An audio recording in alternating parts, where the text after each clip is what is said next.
Orang tua itu hanya mendoakan dan merestui. Apa iya teman yang selama ini bersama kita, saudara yang selama ini bersama kita, keluarga yang selama ini bersama kita, kok bisa nggak sama kita lagi?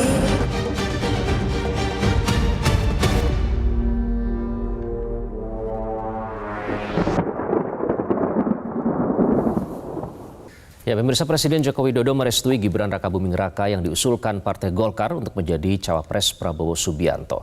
Inikah tanda akhirnya Presiden Joko Widodo pisah jalan dengan Megawati Soekarno Putri? Kita akan membahasnya bersama pengamat politik Ikrar Nusa Bakti. Selamat pagi, Prof. Ikrar. Selamat pagi, Bung Iqbal. Pagi, kemudian ada Wasekjen Gerindra, Mas Andi R. Wijaya. Mas Andi, selamat pagi. Pagi, Mas Iqbal. Dan nanti juga akan bergabung politikus PDI Perjuangan, Mas Hinton Pasaribu. Sambil menunggu, saya ingin ke Prof. Ikrar terlebih dahulu. Prof. Ikrar, tadi kita sudah mendengarkan sendiri pernyataan dari Presiden Jokowi ya. Sebagai orang tua hanya bisa mendoakan dan merestui. Mendoakan, oke, pasti orang tua mendoakan anaknya. Nah, kita fokus di merestui. Apa arti restu Jokowi? Karena restu ini datang dari seorang presiden merestui anaknya yang akan maju dalam kontestasi Pilpres 2024, Prof. Ikrar. Ya, jadi kita harus melihat ya, persoalan ini bukan persoalan bagaimana kita memilih pemimpin bangsa kita ya. Ini bukan cuma sekedar persoalan seorang anak direstui oleh bapaknya menjadi cawapres untuk maju di dalam Pilpres 2024 ini ya. Tapi ini persoalan terkait dengan apakah patut atau tidak patut, apakah kemudian ini juga sesuai dengan aturan hukum yang berlaku atau tidak, dan sebagainya ya. Sekarang begini ya, maksud saya begini, kalau misalnya Jokowi itu bukan Presiden Republik Indonesia yang sedang berkuasa, saya yakin itu tidak akan ada masalah. Kalau misalnya Gibran itu maju tanpa ada suatu rekayasa hukum, rekayasa politik, saya yakin yang namanya masyarakat juga tidak akan mempersoalkan ya, dan saya juga yakin bahwa persoalan ini akan adem ayem saja ya. Tapi persoalannya ini kan karena presiden itu masih berkuasa dan kemudian diduga oleh banyak kalangan, baik itu ahli hukum tata negara, ahli ilmu politik, dan semua boleh katakan sebagian besar masyarakat itu melihatnya ini ada yang salah. Mengapa misalnya kemudian tiba-tiba Mahkamah Konstitusi harus kemudian meloloskan ya adanya masukan untuk misalnya mengurangi hukum, maksud saya umur dari seorang calon presiden atau wakil presiden. Kemudian ada juga tambahan mengenai kalau dia belum usia 40 tahun itu harus sudah menduduki jabatan yang melalui pemilihan umum ya. Itu kan boleh dikatakan rekayasa hukum seperti itu. Dan juga kalau kita perhatikan ya, misalnya kalau seorang hakim konstitusi itu menyatakan bahwa kenapa mesti buru-buru sih? Ini kan bisa dilakukan setelah pemilu 2004 gitu kan. Jadi lagi-lagi kalau saya meminjam kalimat Pak Jokowi sendiri ya, ojo ke susu, ojo grusa-grusu. Maksud saya juga ingin mengingatkan Pak Jokowi ya, ojo ke susu, ojo grusa-grusu. Gibran ini kan boleh dikatakan masih terlalu muda, belum memiliki pengalaman yang banyak ya. Kenapa kemudian mesti harus keburu-buru untuk menjadikan dia Coba kita tanya ke Mas Andi ya, Prof. Ikrar ya. Karena soal ojo ke susu, ojo grusa-grus ini juga dinyatakan oleh Prabowo begitu, seperti kompak antara Pak Jokowi dengan Pak Prabowo. Mas Andi, kan ini bisa kan nunggu banyak 5 tahun lagi gitu. Oke, Mas Andi, banyak nama lain ya sebenarnya yang secara survei itu jauh lebih tinggi, secara pengalaman dan secara kapabilitas dinilai oleh banyak orang lebih cocok mendampingi Pak Prabowo. Nah, akhirnya apa? Mengapa Gibran yang dipilih? Apakah ini juga sudah bulat semua koalisi ini mendukung Gibran? Kenapa Gibran akhirnya? Kalau alasan kenapa Gibran, saya kira itu menjadi keputusan seluruh anggota koalisi Indonesia Maju ya, Mas gitu. Tentunya ada beberapa hal, diantaranya adalah soal alasan elektoral. Itu yang menjadi pertimbangan di dalam koalisi dalam menentukan cawapres. Masing-masing partai ini kan punya usulan. Ya, misalnya PAN mengusulkan Pak Erick Thohir, kemudian Demokrat mengusulkan Bu Khofifah. Ya. Tapi ada pertimbangan lain yang tidak serta-merta itu untuk alasan elektoral. Gitu. Sebenarnya juga bisa jadi untuk alasan elektoral untuk misalkan rekonsiliasi. Ini kan juga bisa. Bagaimanapun juga dominasi atau Pak Jokowi ini masih bisa dikata sebagai mega influencer juga ya. Jadi bagaimana influence Pak Jokowi ini ya, Jokowi efek ini di tengah-tengah masyarakat masih sangat tinggi. Gitu. Jadi itu salah satu yang menjadi pertimbangan kenapa koalisi juga Pak Prabowo memutuskan Mas Gibran sebagai calon wakil presiden untuk mendampingi. Jokowi efek. Jadi yang semua kedua, teman-teman di koalisi istilahnya itu hal juga karena kan 60% pemilih dalam Pilpres ini kan 60% ya. Jadi Gen Z ini sangat dominan sekali. Jadi salah satu yang menjadi faktor penarik untuk memikat pasangan Pak Prabowo dan tentunya agar komplement maka dicarikanlah calon wakil presiden yang bisa mengisi atau sesuai dengan usia-usia Gen Z gitu. Di antaranya itu Mas Iqbal. baik. Gen Z-nya kebetulan kali ini anak presiden ya, anak orang nomor 1 di Indonesia. Nah, rekonsiliasi ini maksudnya gimana, Mas Andi? Ya bagaimanapun juga kan Pak Jokowi dan Pak Prabowo ini sudah 2 kali ya melakukan kompetisi dalam Pilpres. Ini kan nggak pengen akan terulang terus-menerus gitu. Jadi salah satu bentuk rekonsiliasi adalah bagaimana Pak Jokowi melalui anaknya dan Pak Prabowo ini bergabung.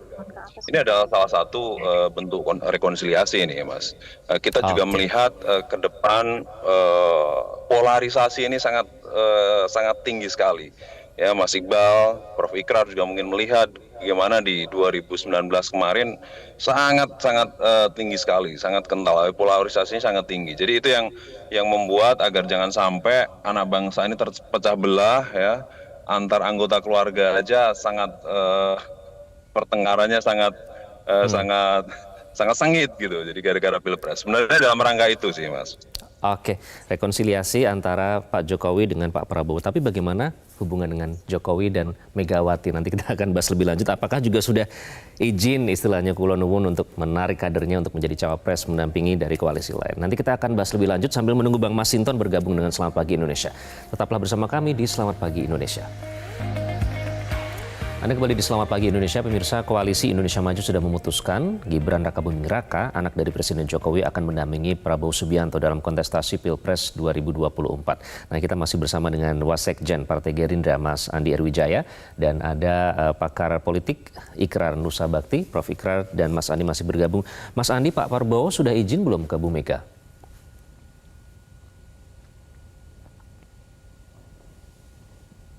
Sebenarnya ini kan domain dari Mas Gibran ya, karena kita kan meminta ke personnya dan Mas Gibran sudah izin ke PDIP, ini kita serahkan ke Mas Gibran.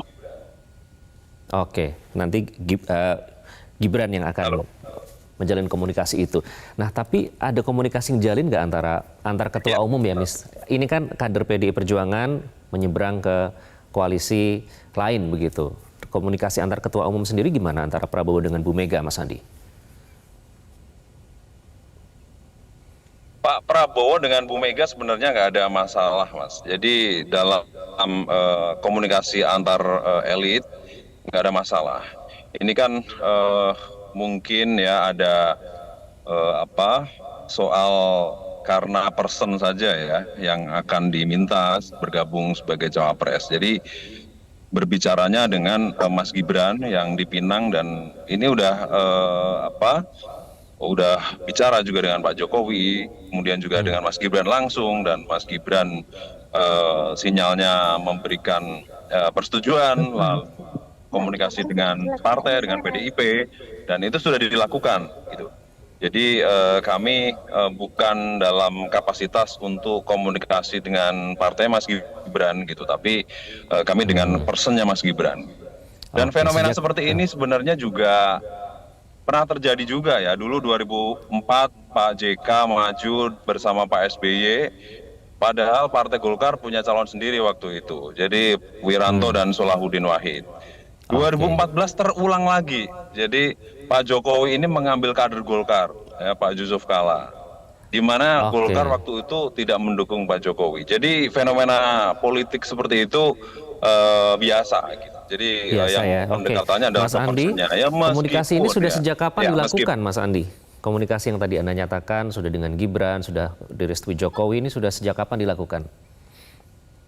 Sudah lama, Mas. Jadi semenjak ya penjajakan semenjak setahun yang lalu sudah dilakukan lah ya, Pak Prabowo dengan Mas Gibran ya, kemudian penjajakan dengan Pak Erik, dengan Bu Kofifa, ya termasuk dengan Caimin ya waktu itu, bahkan kami sempat berkoalisi dengan PKB, itu sudah dilakukan setahun yang lalu. Namanya menjelang tahun politik kan pasti cawapres pasti melakukan komunikasi politik yang ya untuk mendorong dinamika politik untuk inilah ya, untuk mencocokkan lah ya. Sudah dilakukan lama gitu, berkali-kali sudah melakukan komunikasi termasuk juga dengan Pak Jokowi. Sudah lama dilakukan komunikasinya termasuk dengan Pak Jokowi. Prof Ikrar, bagaimana Anda memandang ini? Katanya tidak ada masalah antar ketua umum, antara Pak Prabowo dengan Bu Mega. Tapi Anda melihat bagaimana hubungan antara Pak Jokowi dengan Bu Mega setelah ini? Karena Puan Maharani juga menyatakan ya, tadinya teman, saudara, keluarga, kok bisa nggak sama kita lagi? Apakah memang benar sesuai dengan pernyataan tadi baik-baik saja dan ini hal biasa katanya? Gini, kalau kita lihat ya, dalam politik itu memang tidak ada apa yang abadi ya. Maksud saya teman ataupun musuh, saya nggak mengatakan musuh tapi kontender ya, pesaing di dalam pilpres itu bisa saja berubah-ubah ya.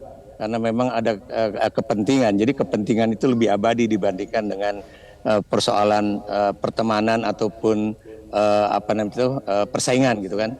Nah, saya ingin menanggapi dulu Bung Andi Wijaya tadi, yang saya maksud sih ini, kalau kemudian ini adalah bagian rekonsiliasi politik, sebetulnya Pak Jokowi itu dan PDIP sudah melakukan politik akomodatif ya pada tahun 2019 itu, yaitu dengan memasukkan Pak Prabowo Subianto dan juga Sandiaga Uno ke dalam kabinet ya, dan itu nyata. Mereka itu sudah menjadi anggota kabinet ya, Pak Prabowo itu hampir 5 tahun ini ya, dan kemudian Pak Sandiaga Uno itu menggantikan sebagai Menteri Menparekraf ya waktu itu karena beliau mengundurkan diri. Jadi rekonsiliasi yang dimaksud dengan Mas Andi itu yang mana? Karena rekonsiliasi bahkan bukan rekonsiliasi lagi ya, tapi sudah menjadi koalisi di dalam pemerintahan itu sudah terjadi 2019 sampai 2023 ini, bahkan sampai 2024. Nah, ini yang menjadi persoalan tadi saya katakan ya. Saya yakin PDIP sendiri tidak mempermasalahkan persoalan apakah kadernya itu diambil oleh partai lain untuk kemudian diajukan menjadi calon presiden atau wakil presiden. Tapi yang menjadi persoalan itu apakah sudah ada yang disebut tadi Anda katakan permintaan izinnya dan sebagainya. Sebab kalau Anda lihat ya, dalam Rakernas PDIP terakhir kemarin ya, atau bahkan setelah Rakernas itu Gibran masih menyatakan akan tegak lurus dengan Ketua Umum PDIP Megawati Soekarno Putri dan kemudian akan patuh apapun akan diperintahkan ya, termasuk juga misalnya ketika ada ajakan dari Badan Pemenangan Nasional Ganjar Pranowo dari PDIP. Jadi persoalan-persoalan itu sebetulnya sudah dikatakan oleh Gibran bahwa dia akan patuh, tapi kan Anda tahu di detik-detik terakhir atau di hari-hari terakhir dia akhirnya tetap saja menyeberang ya. Kalau menurut saya ini juga belum tentu pilihan Gibran sendiri ya. Saya yakin ini pilihan bapaknya yaitu Presiden Jokowi. Kenapa demikian ya? Karena kalau Anda lihat ya, Gibran itu kan masih muda kalau dalam buah-buahan itu ya. itu kalau masih muda Anda makan pasti nggak enak lah gitu kan. Atau kemudian kalau Anda buah muda itu dikasih karbit ya itu juga warna dan juga rasanya akan tetap aja nggak enak gitu. Nah ini yang ya, apalagi Ikrar, kalau kemudian masuknya. Tadi kalau misalnya Mas Andi bilang soal ya itu kalau masalah komunikasi dengan PDIP ya itu nanti urusannya Gibran istilahnya yang paling memiliki kapasitas untuk berkomunikasi dengan PDIP karena memang Gibran adalah merupakan seorang kader PDIP. Menurut Anda bagaimana? Apakah ini artinya komunikasi antara sang ayah Jokowi ini tidak berjalan dengan Megawati sehingga harus Gibran yang melakukan semuanya? Sementara pada saat kita bertanya ke Ibu Puan Maharani bilang katanya ya tanya saja langsung sama Gibran, tanya saja langsung sama Pak Jokowi. Bagaimana Anda melihat komunikasi ini? Ya, itu menunjukkan betapa memang komunikasinya tidak lancar ya.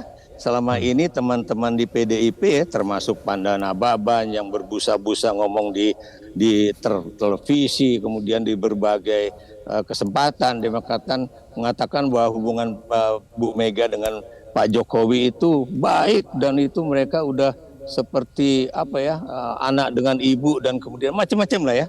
Itu teman-teman di PDIP ingin menyanggah bahwa ada persoalan ya. Dan menurut saya lagi-lagi ya, saya melihat Gibran ini hanya pion di dalam permainan catur ya yang dimainkan oleh bapaknya dan juga bukan cuma bapaknya, pemimpin-pemimpin politik ya yang ada di koalisi Indonesia Maju itu ya untuk kemudian dipaksakan menjadi calon wakil presidennya Prabowo. Saya beri contoh terakhir aja lah ya.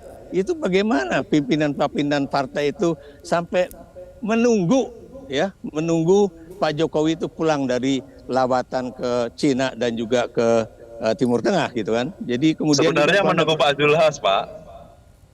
Enggak juga. Silakan, Mas Andi. Saya yakin enggak. Jadi bukan menunggu Pak Jokowi tapi menunggu Pak Zulhas ya untuk mengumumkan ya Mas Andi ya. Pak Zulhas ke luar negeri juga. Karena kan rapat nggak mungkin dimulai kalau satu anggota koalisi belum bergabung. Oke, tapi tadi mengamati analisa dari Prof. Ikrar, dari semua kualitas, kapabilitas yang disebutkan yang dimiliki oleh Gibran yang masih muda, apakah memang kualitas utama yang memang dimiliki adalah sebagai anak presiden yang akhirnya memutuskan koalisi ini semua setuju, ayo ini Gibran cocok mendampingi Pak Prabowo? Ya, pertama soal rekonsiliasi tadi, ya memang benar Pak Prabowo dan Bang Sandi sudah masuk dalam kabinet. Tapi kan begini Pak, itu kan pembelahan akan kembali terulang. Jadi poros PDIP maju lagi dengan poros Prabowo atau Gerindra. Apalagi dalam survei, Ganjar dan Prabowo ini selisihnya dikit di beberapa survei. Jadi saya nggak mau mendahului ya, bukan berarti nanti Ganjar dan Prabowo langsung masuk ke putaran 2. Nah, saya nggak mau mendahului. Biarkanlah masyarakat nanti. Tapi kira-kira itu perkiraan kami, Pak. Nah, kalau nanti terjadi lagi, jadi Ganjar lawan Prabowo, ini kan akan terjadi polarisasi lagi, Prof. Ikrar. Ini yang kami maksud agar tidak terjadi lagi, ya. Makanya itulah yang kami coba lakukan, coba kita tawarkan begitu. Nah, itu yang tadi saya bilang soal rekonsiliasi gitu. Yang kedua soal anak muda masih terlalu mentah, itu ya saya kira kita mungkin bisa kembali membuka lembaran lama ya. Soekarno itu umur 28 tahun udah menjadi ketum partai gitu. Pak Sumitro Joyohadikusumo itu 32 tahun sudah jadi menteri gitu. Meskipun jadi saya kira ya, Mas Andi, ya. Itu dan di beberapa presiden di beberapa negara juga demikian gitu. Ya umur 36 tahun, 32 tahun sudah jadi presiden. Saya kira dan masa-masa kenabian ya itu kan kalau dilihat tarik lagi ke belakang itu juga dia udah cakap. Begitu juga dalam hukum, Pak. Namanya cakap dalam hukum tuh umur 21 tahun udah boleh melakukan penandatanganan, agreement ya, udah cakap dalam hukum. Jadi sudah bisa. Saya kira perlu disambut baik menurut saya. Tapi mungkin yang menjadi ramai adalah kenapa objeknya anaknya presiden. Nah, itu yang tadi Prof. Ikrar sudah sudah kita catat poinnya. Mas Andi ini juga sedang berjalan ke Dharma Wangsa nanti untuk melakukan ada konferensi pers ya di sana untuk mendeklarasikan kembali Prabowo dengan Gibran untuk berkontestasi di Pilpres 2024. Prof. Ikrar, nanti kita lihat akan seperti apa dinamika selanjutnya dari hubungan yang penasaran tentu saja antara Presiden Jokowi dengan Megawati Soekarno Putri, karena ada yang menyatakan bahwa ini seharusnya kalau secara etika politik yang minta izin, tapi kenyataannya belum dilakukan hal itu. Kita lihat nanti selanjutnya. Saya nggak bisa nanggapi Bung Andi. Ya, Prof. Ikrar terima kasih. Mohon maaf waktunya sudah habis. Mas Andi terima kasih sudah bergabung di Selamat Pagi Indonesia. Nanti selanjutnya kita akan berdiskusi lagi. Terima kasih Mas Andi dan Prof. Ikrar. Jelajahi cara baru mendapatkan informasi. Download Metro TV Extend sekarang.